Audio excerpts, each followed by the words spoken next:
آليتهم إعفاءات ضريبية بالنسبة للأسر رفضتوها، طالبنا بإصدار شيكات سياحية لفائدة الطبقة الوسطى رفضتوها، وفقط نجحتوا في حاجة واحدة السيد الرئيس، هي سياسة أو سياحة المال والأعمال. خلقتوا بها المستثمرين المهنيين النقل السياحي، وزدتوا كملتوا عليهم بسبب الابتزاز اللي كيتعرضوا له من قبل بعض رؤساء الجماعات المحلية، وخلقتوا المقاولات الصغرى والمتوسطة. ما نتكلمش على إشكالات أخرى ديال المرشدين السياحيين والنقل الجوي والسكك الحديثية وحدث ولا حرج.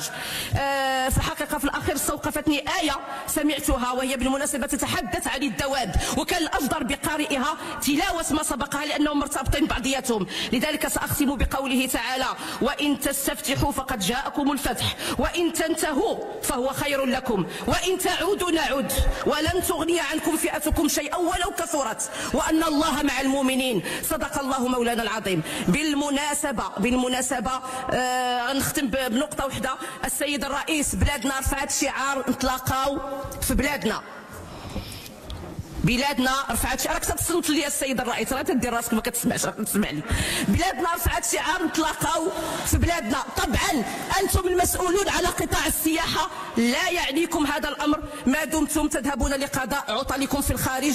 شجعوا شويه السياحه الداخليه باش داك اي رساله غادي نقدموا لهذا السائح الاجنبي، باش داك السائح الاجنبي يعرفنا فعلا اننا حنا فعلا كنتلاقاو في بلادنا معاهم ومع المغاربه ديالنا ومع المغاربه المقيمين في الخارج. شكرا لكم. شكرا. كلمة للنائبة المحترمة ريم شباط.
رئيس الحكومه وانت كتهضر على السياحه في بلادنا، حشمت في بلاصتك. واش بهاد الشياطه والخرده ديال الطوبيسات اللي صيفطوا لنا لمدينه فاس غادي نستقبلوا السياح؟ واش عباد الله الطوبيسات كيمشيو بالفخر وما عندهم فرانات بحالهم بحال وعودكم الانتخابيه؟ فعلا نستاهلوا ما احسن. شوفوا سيد الرئيس التوقيت عافاك. تفضل السيدة النائبة، ما تفضل. شوفوا شويه جهه فاس مكناس اللي فيها اعلى مستويات ديال البطاله ومحتاجه لاستثمارات كبرى فين يخدموا الشباب.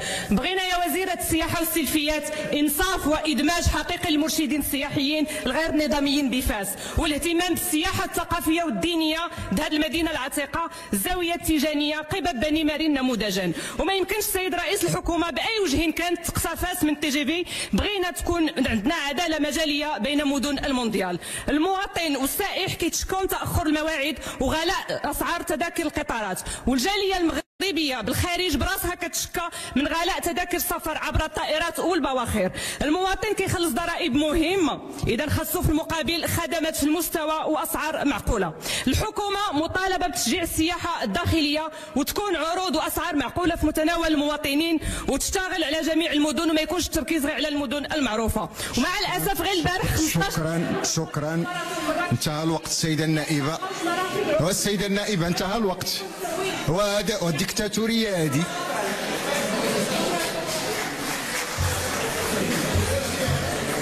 إذا إذا سمحتوا لابد، إذا سمحتوا السيدات والسادة النواب، هناك خرق للفصل 135 والفصل 141 من الدستور، أن الأمر ديال النقل الحضري هو من اختصاص الجماعات الترابية وليس من اختصاص الحكومة. أن ما تجاوبنيش، أنا المحضر كيتسجل. احنا ماشي كنتعاطاو، احنا نتحدث عن مؤسسة دستورية يجب أن تحترم الضوابط،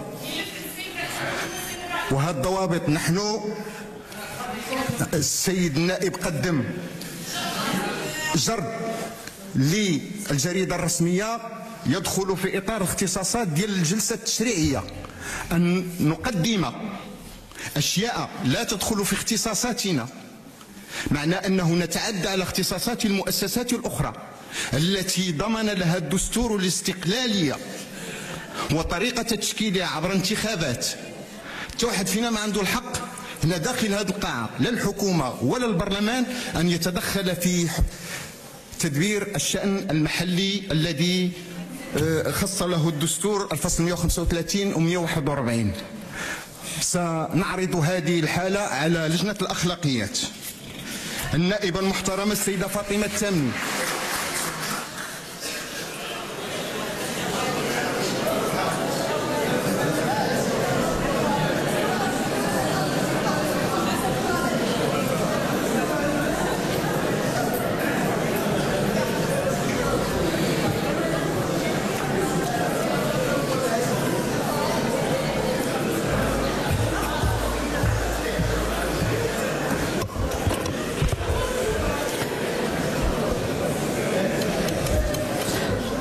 السيد رئيس الحكومة، تكلمتوا على الانجازات، وحنا في المرتبه 82 في مؤشر السياحه ديال المنتدى، وسبقنا مناطق اللي فيها حروب ونزاعات. السياحه ماشي مجرد ارقام، ماشي مجرد ارباح، هي الصوره ديال البلاد، وبالتالي المهم تكون هذه الصوره كتعكس عداله في توزيع الفرص، وكتعكس في نفس الوقت احترام ديال البيئه واستفاده الساكنه المحليه. ضحايا الزلزال على بعد بضع كيلومترات من عاصمه السياحه مراكش مازالين في الخيام في اطار تهميشكم العديد من المناطق. مشيتوا الامس وانا السيد رئيس الحكومه وهدمتوا بنايات فوق رؤوس اصحابها وحرمتوهم من مصدر العيش باش تفتحوا المجال لعمالقه الاستثمار السياحي. السياحه الداخليه واللي هي حق للمواطن غير متاحه بالنظر لغلاء الفنادق وضعف القدره الشرائيه وانعدام عرض سياحي مناسب. وعندنا فنادق السعر ديالها وهي من نفس المجموعه، يعني السعر ديالها ضعف سعرها في مدريد مثلا، رغم انها يعني في نفس التصنيف الى غير ذلك. وخصكم تحترموا ذكاء المغاربه واحد شويه السيد رئيس الحكومه. شكرا السيده النائبه المحترمه السيده نبيله منيب. نقطه نظام السيد الرئيس ادريس. سيد النائب المحترم.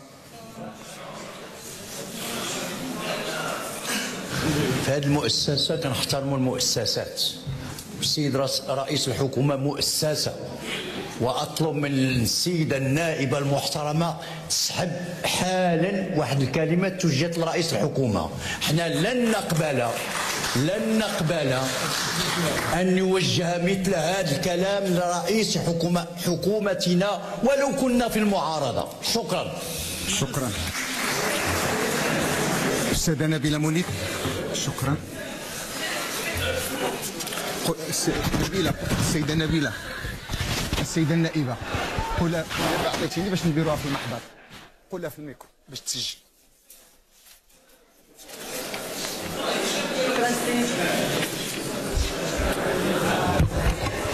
شكرا السيد الرئيس على تسلم نسخه من المداخله. السيد رئيس الحكومه، سيدات والساده النواب، سيدات والساده الوزراء المحترمون، باسم الحزب الاشتراكي الموحد يشرفني المساهمه في مناقشه هذا الموضوع.